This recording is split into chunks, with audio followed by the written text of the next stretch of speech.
नमस्कार, मैं हूं अनुष्का और आप देख रहे हैं इंडिया फैक्ट न्यूज। आइए नजर डालते हैं आज की खबरों की ओर। नागपुर के प्रभाग 3 में ऑल इंडिया मजलिस इत्तेहादुल मुस्लिमीन पार्टी की ओर से एसआईआर स्पेशल इंटेंसिव रिवीजन को लेकर एक महत्वपूर्ण बैठक आयोजित की गई। इस बैठक का उद्देश्य लोगों को एसआईआर प्रक्रिया के बारे में जागरूक करना और सही जानकारी उपलब्ध कराना था। बैठक में एसआईआर एक्सपर्ट इरशाद खान ने उपस्थित नागरिकों को विस्तार से बताया कि एसआईआर के लिए किन किन दस्तावेजों की आवश्यकता होती है, कौन सा फॉर्म भरना होता है और अगर किसी व्यक्ति के पास आवश्यक दस्तावेज नहीं है तो उस स्थिति में क्या प्रक्रिया अपनाई जा सकती है। उन्होंने लोगों के सवालों के जवाब भी दिए और सभी को यह सलाह दी कि बूथ लेवल ऑफिसर बीएलओ को हमेशा सही और पूरी जानकारी ही दे।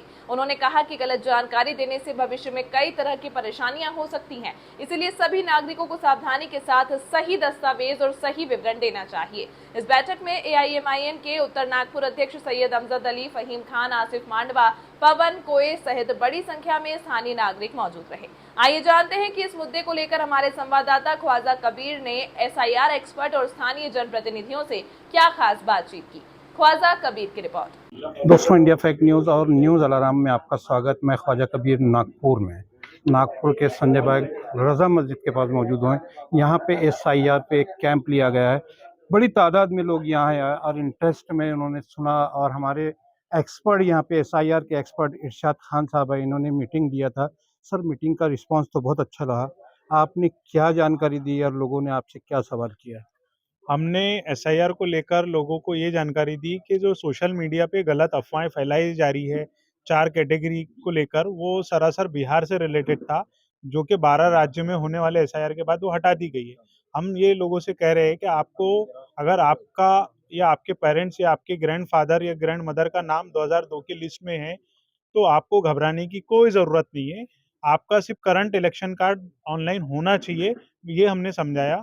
जब आपको नोटिस आएगा, अगर एनुमरेशन फेज़ के बाद जो ड्राफ्ट लिस्ट बनेगी, नोटिस आएगा, तब आपको डॉक्यूमेंट देना है।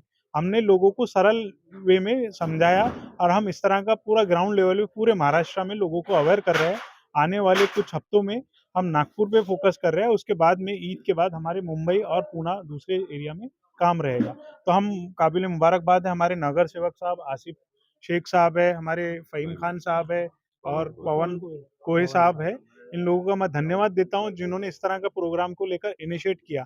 ये हमारा प्रभाग नंबर 6 में पहला प्रोग्राम है और प्रभाग नंबर 3 में पहला प्रोग्राम है और 6 में हम 3 बार कर चुके हैं मस्जिद को लेके। तो इंशाल्लाह आने वाले फ्राइडे को भी राजीव गांधी नगर में, और हम चाहते हैं कि ये प्रोग्राम सिर्फ़ एक पर्टिकुलर एरिया में ना हो, बल्कि हर समाज के लोग इसमें आएँ और उनको अवेयर करें, क्योंकि जब एसआईआर शुरू होगा ना, तो लोग परेशान होंगे कि नाम कहाँ ढूँढना है, किस तरह से हमको फॉर्म भरना है। तो हम चाह रहे हैं कि इलेक्शन कमीशन ऑफ इंडिया का जो काम है, उसको लोगों तक के पहुँचाया जाए और जिस तरह से बीएलओ ने 50 से ज़्यादा बीएलओ ने आत्महत्या की, उनका बर्डन और हमारा एक संकल्प है कि कोई बीएलओ महाराष्ट्र में आत्महत्या ना करे, हम उसको लेकर आगे बढ़ रहे सर, हैं। मेरा एक छोटा-सा सवाल था। ये तो आपके साथ में यहाँ पब्लिक थी, आपने पब्लिक को बताया, लेकिन हमारे चैनल के माध्यम से भी हज़ारों लाखों लोग देखेंगे। बीएलओ अगर घर आता है तो क्या बोले, क्या ना बोले? बीएलओ घर आता है तो सबसे पहले तो आपको समझना चाहिए कि एसआईआर है क्या? आपके घर पे वो क्या लेकर आएगा? आपके घर पर वो एनुमरेशन फॉर्म लेकर आएगा, या हो सकता है कि अभी कुछ-कुछ जगह पर महाराष्ट्र के कुछ डिस्ट्रिक्ट्स में मैपिंग का काम शुरू हुआ है। मैपिंग मतलब ये है कि 2002 और 2026 की जो यादी है, उसको लिंक कर रहे हैं, और जो 2002 की लिस्ट में जिनका नाम नहीं है और वो अभी वोटर्स है, तो वो प्रोजेनी वाले ऑप्शन में जाके अपनी माता-पिता या दादा-दादी की लिस्ट वो जोड़ ले। तो ये मैपिंग का काम बीएलओ हो सकता है घर पे आए। अगर नहीं आ रहा है तो आप ईसीआई नेट ऐप पे जाके ऑफिशियल जो डिटेल्स है पोलिंग बूथ के, उस पे जाके आप अपना बीएलओ का कॉन्टैक्ट नंबर निकालें, उससे कॉन्टैक्ट करें। तो बाद में जब एसआईआर शुरू होगा तो बीएलओ उनके घर पे जाएगा, एनुमरेशन फॉर्म देगा, उस एनुमरेशन फॉर्म को हर वोटर्स को जाकर सबमिट करना होगा। अगर बीएलओ घर पे नहीं आता है तो ऑनलाइन ऑप्शंस अवेलेबल है, तो उस वक़्त वो ऑनलाइन ऑप्शन खुलेगा, तो तब वो एनुमरेशन फॉर्म भरना होगा। जब एनुमरेशन फेज़ आएगा, तो उस वक़्त बीएलओ 2 फॉर्म लाके देगा। 2 फॉर्म की आपको प्रिंट आउट या ज़ेरॉक्स निकाल के प्रैक्टिस करना है और फाइनल सबमिशन के टाइम पे बीएलओ को आपको एक ओरिजिनल कॉपी देना है। दूसरी जो कॉपी आप बीएलओ से ओसी जो बोलते हैं ना, उसकी सिग्नेचर लेके अपने पास में प्रूफ रखना होगा। अदरवाइज़ आपके पास में कोई प्रूफ नहीं होगा कि आपने एनुमरेशन फॉर्म भरा है या नहीं भरा है। यही काम हमको करना है। सर, और एक सवाल था मेरा। Form number 678। 6-7 तक तो ठीक है, लेकिन 8 के अंदर बीएलओ अगर आगे आके गलती करता है, तो फॉर्म नंबर जो 8 भरा जाएगा, उसको कहाँ कौन-सी जगह भरा जाएगा? फॉर्म नंबर 8 जो है, देखिए फॉर्म नंबर 8 जो है ये आपको जो आपके करेक्शंस करना है, जैसे नाम है, डेट ऑफ बर्थ है, फ़ोटो है, मोबाइल नंबर है, हस्बैंड का नेम है या फादर का नेम है या रिलेशन चेंज करना है, फ़ोटो चेंज करना है, जो भी बारीकियाँ हैं आप उसके ज़रिए करा सकते हैं।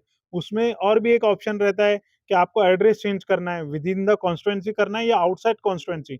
जैसे मैं नागपुर वेस्ट में पहले रहा करता था, अभी नागपुर नॉर्थ में आ गया हूँ, तो मैंने उसमें आउटसाइड असेंबली में जाके भी वो फॉर्म को अपडेट किया। इसमें आप सबसे बेहतर ऑप्शन ये है कि voters.eci.gov.in पर जाए, अपना लॉगिन आईडी बनाए, फॉर्म नंबर 8 भरे। लेकिन फॉर्म नंबर 8 ये सब भरने के लिए आपका आधार जो है मोबाइल नंबर से लिंक होना ज़रूरी है।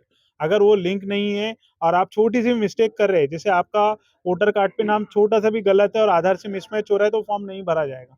तो आपको सबसे पहले अपना नाम, 4 चीज़ें पे आप फ़ोकस करें। पहले अपना नाम, दूसरा डेट ऑफ बर्थ, तीसरा आपके रिलेटिव्स का नाम, चौथा एड्रेस, इस पे फ़ोकस करें। उसके बाद में आप फ़ोन नंबर अपडेट करके ये सारा काम कर सकते हैं। इसमें कहीं पर भी ऑप्शन नहीं है कि बीएलओ आपका फॉर्म रिजेक्ट करेगा। दर्शकों, आपने देखा है कि दहशत की कोई बात नहीं, दहशत इतनी बनी है, एसआईआर के नाम से दहशत हो रही है। सर ने यहाँ मीटिंग लिया था, इरशाद खान साहब ने, जो है एक्सपर्ट है इसके एसआईआर के। इनका कहना है दहशत की कोई बात नहीं, डॉक्यूमेंट नहीं भी है तो उसका रास्ता है, इनकी लीगल टीमें हैं, इनके बाद एडवोकेट है, सभी मौजूद है। इसी तरह हमारे साथ में यहाँ तीनों कारपोरेटर मौजूद है। मैं कहूँगा कि तीनों एक जगह आ जाए, अच्छा हो रहा है। आपने कैंप इसके पहले भी रखा है, यहाँ भी रखा है, और कहाँ-कहाँ कैंप रखने वाले हैं? देखिए अभी जो है अभी अभी मैंने एक हमारे बौद्ध विहार नागचन वन बौद्ध विहार की कमेटी के जो अध्यक्ष है उनसे बात की। मतलब देखिए हमने अपने संजय बाग कॉलोनी में इस चीज़ को रखा हुआ है, लेकिन हम चाहते हैं पूरे प्रभाग के अंदर में कोई भी समाज कोई भी तबका ना छूटे।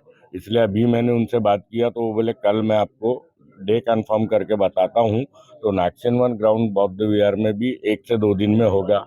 हमारे पास जो है मंदिर कमेटी का भी डेटा अवेलेबल है। अभी हमने डेटा कलेक्ट करवाया था ताकि हम हर समाज के बीच में पहुंच सके और उन लोगों के काम कर सके। तो अब हम उन मंदिर कमेटी और बौद्ध विहार की जो कमेटियां है उनसे भी राब्ता करेंगे। उनके भी एरियाज के अंदर में ये जो एसआईआर का जो अवेयरनेस है ये पहुंचाने की कोशिश करेंगे।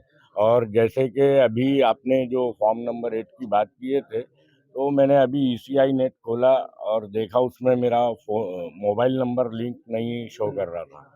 मैंने ऑनलाइन ही 2 सेकंड के अंदर में मोबाइल लिंक का वो कर दिया, उसका कंफर्मेशन मुझे आ गया है। तो ये बहुत एक अच्छी बात है। हमारे काशिफ भाई ने बोले थे कि इसी के अंदर में आप अपने बीएलओ की इंफॉर्मेशन सर्च कर सकते हो। मैंने वो भी करके देखा, स्क्रीनशॉट मार के रख लिया है।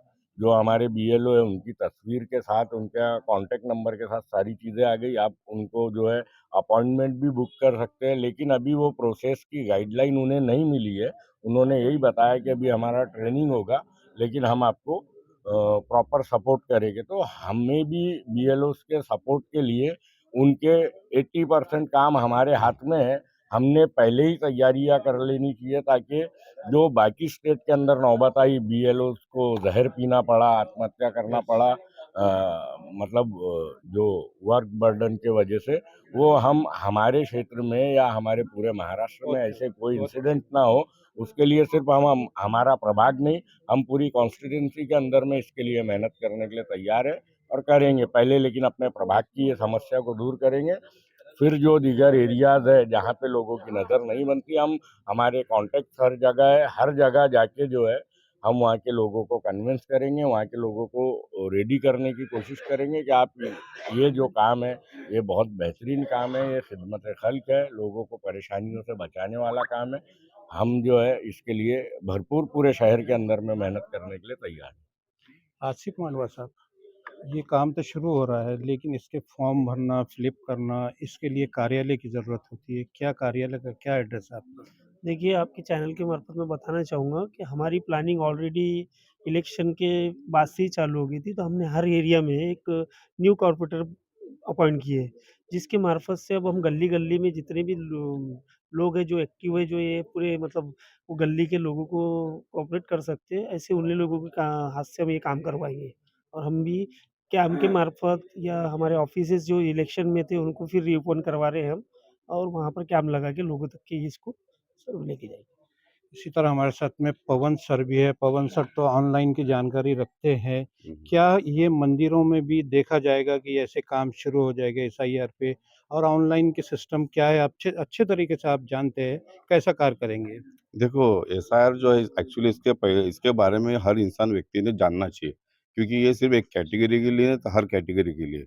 और इस कैटेगरी में कैसा है, जो व्यक्ति के ज़्यादा नाम है या कि कुछ करेक्शन है, उसको अभी अपडेट कर देगा तो आगे जाके फ्यूचर में उसका बहुत ज़बरदस्त है ना बेनिफिट रहेगा, क्योंकि गवर्नमेंट चेक करना चाहती है हर व्यक्ति का एक ही वोटिंग कार्ड होना चाहिए करके।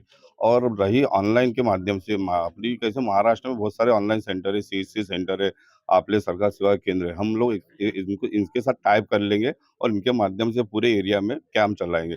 और मेरा भी खुद का ई सेवा केंद्र है, तो मैं भी खुद भी अपने पास जितने भी कैंडिडेट जो काम करते हैं ऑनलाइन के, उनको भी उनके माध्यम से पूरे एरिया में कैंप लगाऊँगा और लोगों के एसआईआर के पूरे फॉर्म भरवाऊँगा और ये मदद करूँगा। इरशाद खान साहब जो है जगह-जगह जाके कैंप ले रहे हैं।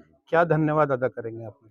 इरशाद भाई एक बहुत अच्छा काम कर रहे हैं, क्योंकि लोगों को इसके बारे में कुछ भी जानकारी नहीं है और इसके बारे में लोगों के मन में डर बैठा है।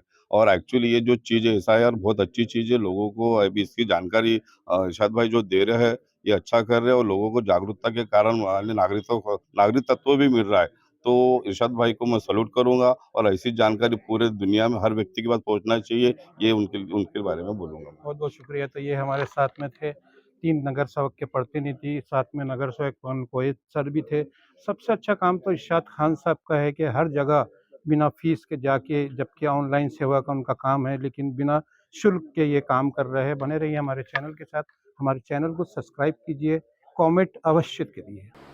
फिलहाल अभी के लिए इतना ही। आपको आज की ये खबर कैसी लगी कमेंट में जरूर बताएं, और यदि आप हमारे चैनल पर विज्ञापन देना चाहते हैं तो नीचे दिए गए ईमेल आईडी या कॉन्टैक्ट नंबर पर संपर्क कर सकते हैं। और इंडिया फैक्ट न्यूज से जुड़ने के लिए हमारे पेज को लाइक और सब्सक्राइब करना ना भूलें। अगली खबर तक के लिए फिलहाल मुझे दीजिए इजाजत। धन्यवाद।